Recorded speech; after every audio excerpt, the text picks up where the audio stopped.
Hello, I'm Ken Johnson, and welcome to our New Hope Reads ministry. Members of our fellowship began reading the one-year Chronological Bible a few years ago, and we wanted to extend the invitation to you to read through the Bible with us as we consider God's Word on a daily basis. Our hope is that you will join us with these Bible readings each day, and that this will be a blessing for you. January 11th, Jacob's wealth increases. Genesis 30, 25 through 43. Soon after Rachel had given birth to Joseph, Jacob said to Laban, "Please release me so I can go home to my own country. Let me take my wives and children, for I have earned them by serving you, and let me be on my way. You certainly know how hard I have worked for you." "Please listen to me," Laban replied. "I have become wealthy, for the Lord has blessed me because of you. Tell me how much I owe you. Whatever it is, I'll pay it." Jacob replied, "You know how hard I've worked for you, and how your flocks and herds have grown under my care. You had little indeed before I came, but your wealth has increased enormously. The Lord has blessed you through everything I've done. But now, what about me? When can I start providing for my own family?" "What wages do you want?" Laban asked again.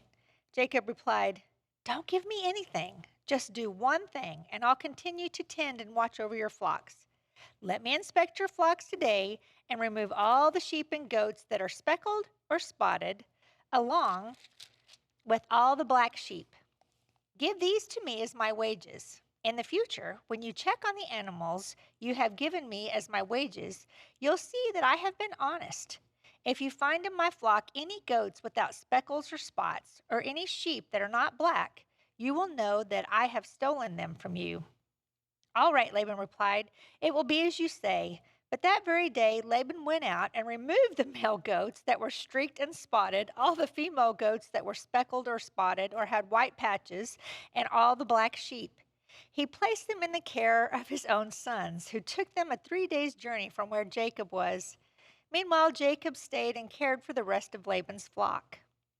Then Jacob took some fresh branches from poplar, almond, and plane trees and peeled off strips of bark, making white streaks on them. Then he placed these peeled branches in the watering troughs where the flocks came to drink, for that was where they mated. And when they mated in front of the white streaked branches, they gave birth to young that were streaked, speckled, and spotted. Jacob separated those lambs from Laban's flock, and at mating time he turned the flock to face Laban's animals that were streaked or black. This is how he built his own flock instead of increasing Laban's. Whenever the stronger females were ready to mate, Jacob would place the peeled branches in the watering troughs in front of them. Then they would mate in front of the branches. But he didn't do this with the weaker ones, so the weaker lambs belonged to Laban, and the stronger ones were Jacob's. As a result, Jacob became very wealthy with large flocks of sheep and goats, female and male servants, and many camels and donkeys. Jacob flees from Laban.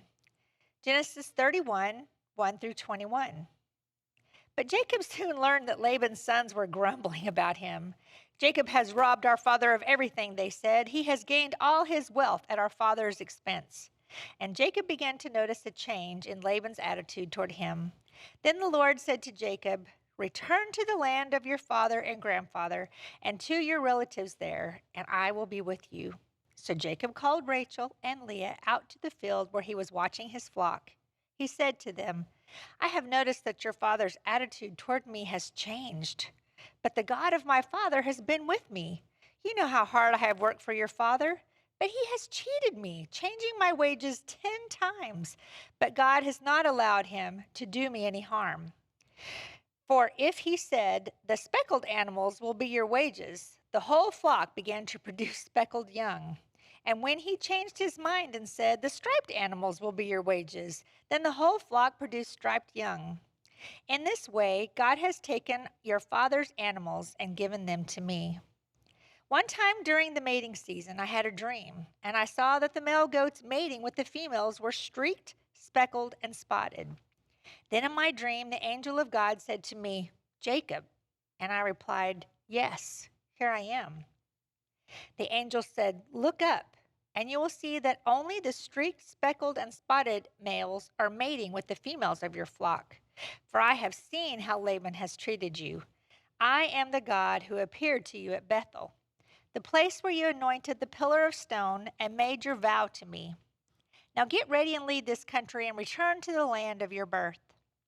Rachel and Leah responded, That's fine with us. We won't inherit any of our father's wealth anyway. He has reduced our rights to those of foreign women. And after he sold us, he wasted the money you paid him for us.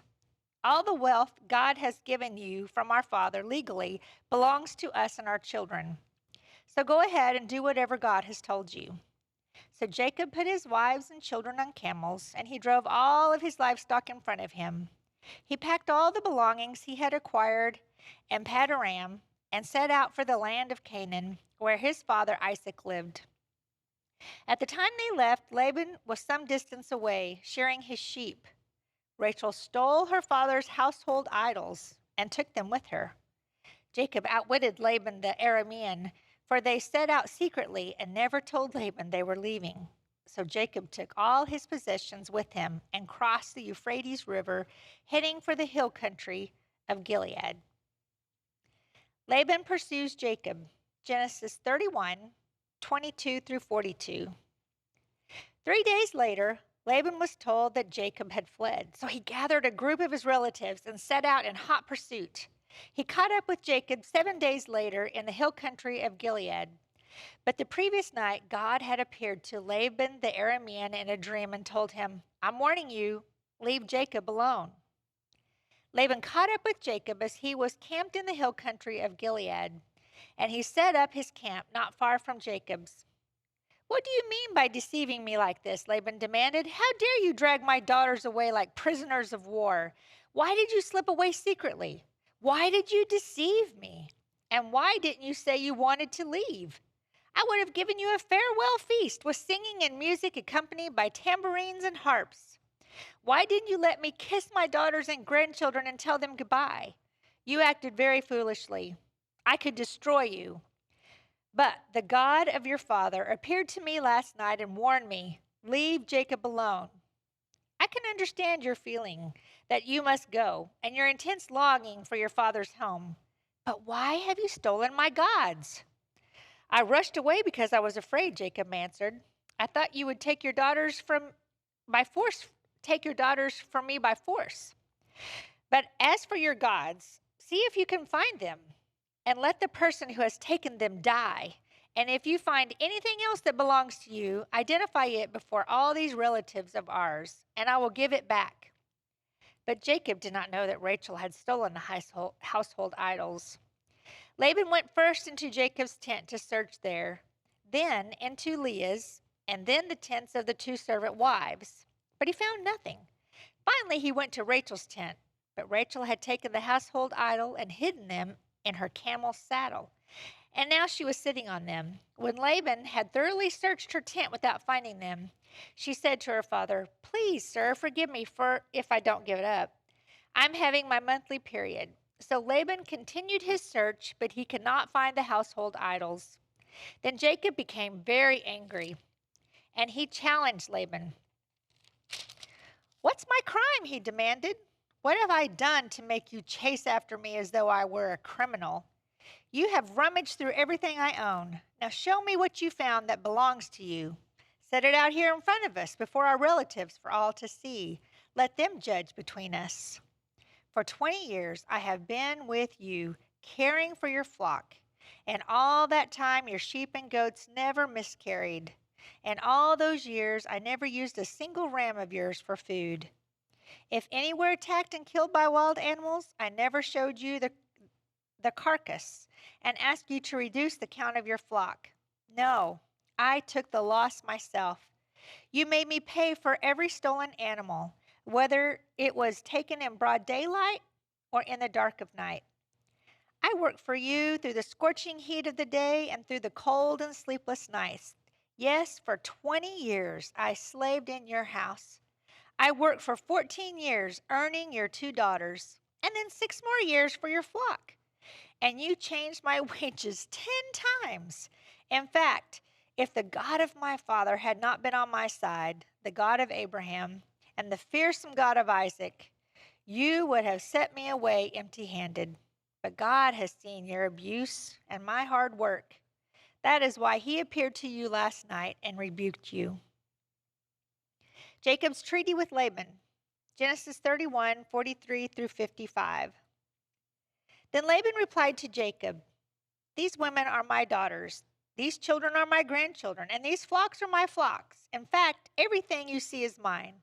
But what can I do now about my daughters and their children? So come, let's make a covenant, you and I, and it will be a witness to our commitment." So Jacob took a stone and set it up on a monument. Then he told his family members, "Gather some stones." So they gathered stones and piled them in a heap. Then Jacob and Laban sat down beside the pile of stones to eat a covenant meal. To commemorate the event, Laban called the place Jegar Shahadatha, which means witness pile in Aramaic. And Jacob called it Galid, which means witness pile in Hebrew. When Laban declared, "This pile of stones will stand as the witness to remind us of the covenant we have made today," this explains why it was called Galed, witness pile. But it was also called Mizpah, which means watchtower, for Laban said, "May the Lord keep watch between us to make sure that we keep this covenant when we are out of each other's sight. If you mistreat my daughters, or if you marry other wives, God will see it even if no one else does. He is a witness to this covenant between us." "See this pile of stones," Laban continued, "and see this monument I have set between us? They stand between us as witness of our vows. I will never pass this pile of stones to harm you, and you must never pass these stones or this monument to harm me. I call on the God of our ancestors, the God of our grandfather Abraham, and the God of my grandfather Nahor, to serve as judge between us." So Jacob took an oath between the fearsome God of his father Isaac to respect the boundary line. Then Jacob offered a sacrifice to God there on the mountain and invited everyone to a covenant feast. After they had eaten, they spent the night on the mountain. Laban got up early the next morning, and he kissed his grandchildren and his daughters and blessed them. Then he left and returned home. Hi there, and welcome to New Hope Reads. I'm Mark Ruff, and we are delighted that you've joined us to share in the reading of God's Word. It's very important that we share this together and be in God's Word daily. And by the way, we'd like to invite you to join us here at New Hope Church of Christ anytime you get a chance. Sunday mornings, we have classes at 9:30. We have worship at 10:30, and you can join us live or online. Have a blessed day.